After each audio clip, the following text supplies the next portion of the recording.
एक छोटे से गांव में जहां हरे भरे खेत और नदी का किनारा मिलकर एक सुंदर दृश्य बनाते थे, एक गरीब मजदूर रहता था जिसका नाम था रमेश।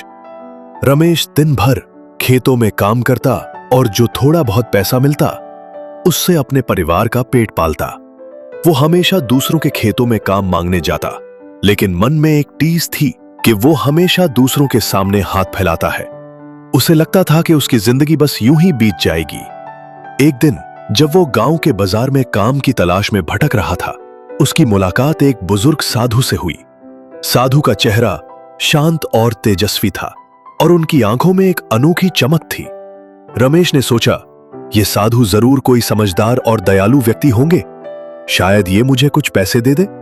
उसने हिम्मत जुटाकर साधु के पास जाकर कहा, बाबा, मैं एक गरीब मजदूर हूँ, मेरे पास काम नहीं है, कृपया मुझे कुछ दे दें। साधु ने रमेश को गौर से देखा और मुस्कुराते हुए बोले, बेटा, तुम हमेशा मांगते ही रहते हो, क्या तुमने कभी किसी को कुछ देने की सोची है? रमेश हैरान हो गया। वो बोला, बाबा, मैं तो गरीब हूँ, मेरे पास देने को कुछ भी नहीं है, मैं तो बस मेहनत करता हूँ और जो मिलता है उसी से गुजारा करता हूँ। साधु ने शांत स्वर में कहा, जो कुछ देता है वही पाता है, यह संसार का नियम है। अगर तुम चाहते हो कि तुम्हें सम्मान और समृद्धि मिले तो पहले तुम्हें दूसरों को कुछ देना होगा, बिना दिए कुछ पाने की आशा मत रखो। इतना कहकर साधु मुस्कुराए और धीरे धीरे नदी की ओर चले गए। रमेश साधु की बातों को सोचता रहा। उनकी बातें उसके दिल में गहरे उतर गईं। वो सोचने लगा, मैं गरीब जरूर हूं, लेकिन क्या मेरे पास वाकई देने को कुछ नहीं है? क्या मैं हमेशा मांगता ही रहूंगा? रमेश ने ठान लिया कि वो अब केवल मांगने वाला नहीं रहेगा, वो कुछ देगा भी, ताकि लोग उसे सम्मान की नजर से देखें। लेकिन सवाल ये था कि वह दे क्या सकता है? उसके पास न तो पैसा था, ना ही कोई कीमती चीज। कई दिन तक वो इस सवाल का जवाब ढूंढता रहा। एक सुबह जब वो नदी किनारे बैठा था, उसकी नजर नदी के किनारे उगने वाली जंगली जड़ी बूटियों पर पड़ी। ये जड़ी बूटियां गांव में दवा के काम आती थीं और लोग इन्हें बाजार से खरीदते थे। रमेश को एक विचार आया। उसने सोचा, क्यों न मैं इन जड़ी बूटियों को इकट्ठा करूं और जो लोग मुझे काम दे उन्हें बदले में ये दे दूं। ये मेरा छोटा सा योगदान होगा। रमेश ने उसी दिन से काम शुरू कर दिया। वो सुबह सुबह नदी किनारे जाता, जड़ी बूटियां इकट्ठा करता और उन्हें साफ करके छोटे छोटे गट्ठर बनाता। अब जब भी वो किसी के खेत में काम मांगने जाता और उसे मजदूरी मिलती, वो बदले में एक गट्ठर जड़ी बूटियां दे देता। लोग उसकी इस आदत से हैरान थे, लेकिन खुश भी होते। कुछ लोग तो उसे सिर्फ उन जड़ी बूटियों के लिए काम देने लगे। रमेश की मेहनत और उसका ये अनोखा तरीका गांव में चर्चा का विषय बन गया। कुछ ही महीनों में रमेश ने देखा कि अब उसे पहले से ज्यादा काम मिलने लगा है। लोग उसकी मेहनत और उसकी जड़ी बूटियों की तारीफ करने लगे, लेकिन जब जड़ी बूटियां खत्म हो जाती तो उसे काम मिलना भी कम हो जाता। रमेश समझ गया कि लोग उसकी जड़ी बूटियों को महत्व देते हैं। उसने सोचा कि अगर वो इन जड़ी बूटियों को और अच्छे से इकट्ठा करे और बाजार में बेचे तो शायद वो और बेहतर जिंदगी जी सकता है। एक दिन जब वो बाजार में अपनी जड़ी बूटियां लेकर गया तो उसकी मुलाकात फिर से उसी साधु से हुई।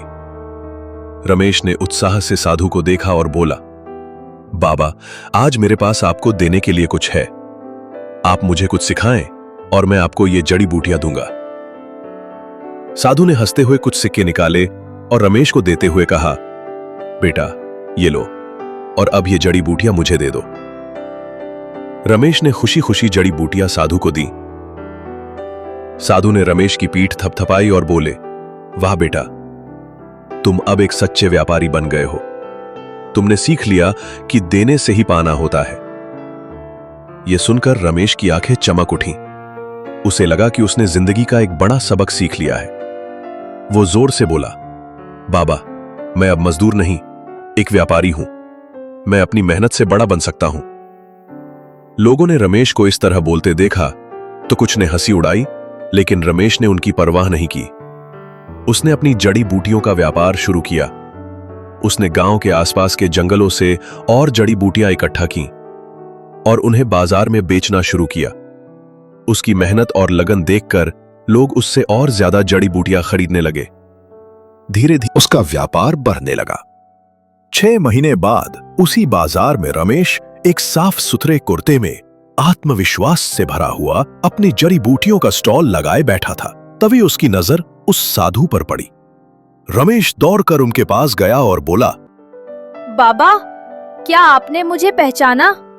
मैं वही रमेश हूँ जो पहले मजदूरी मांगता था। आज मैं जड़ी बूटियों का व्यापारी हूँ। साधु ने मुस्कुराते हुए कहा, बेटा, मैं तुम्हें पहचान गया, लेकिन बताओ आज तुम क्या कर रहे हो? रमेश ने गर्व से कहा, बाबा, आपने मुझे बताया था कि देने से पाना होता है। मैंने आपकी बात मानी और जड़ी बूटियों का व्यापार शुरू किया। आज मैं अपने गांव का जाना माना व्यापारी हूँ। लोग मेरी जड़ी बूटियों को बहुत पसंद करते हैं। साधु ने रमेश को आशीर्वाद दिया और बोले, बेटा, तुमने जीवन का सबसे बड़ा नियम सीख लिया। जो देता है वही पाता है। तुमने अपनी सोच बदली और देखो, तुम्हारी जिंदगी बदल गई। रमेश की आंखों में खुशी के आंसू थे। वो समझ गया था कि उसकी सफलता का राज उसकी सोच में था। उसने न केवल अपनी जिंदगी बदली, बल्कि अपने गांव के लोगों को भी प्रेरित किया। लोग अब उसे एक मेहनती और समझदार व्यापारी के रूप में जानते थे। कहानी का सार: ये कहानी हमें सिखाती है कि सफलता हमारी सोच में छुपी होती है। अगर हम खुद को छोटा समझते रहेंगे तो हम कभी बड़ा नहीं बन पाएंगे। अपनी सोच को बदले, मेहनत करें और दूसरों को कुछ देने की आदत डालें। यही वो चाबी है जो हमें सफलता के शिखर तक ले जा सकती है। और हेलो दोस्तों, आपको ये कहानी कैसी लगी? आशा करता ही अच्छी लगी होगी। ऐसी ही कहानियों के लिए परिवार को हिस्सा बने, चैनल को सब्सक्राइब, लाइक करें, लोगों को शेयर जरूर करें। एक कहानी लाइफ चेंज कर सकती है। मिलते हैं अगली कहानी में। धन्यवाद।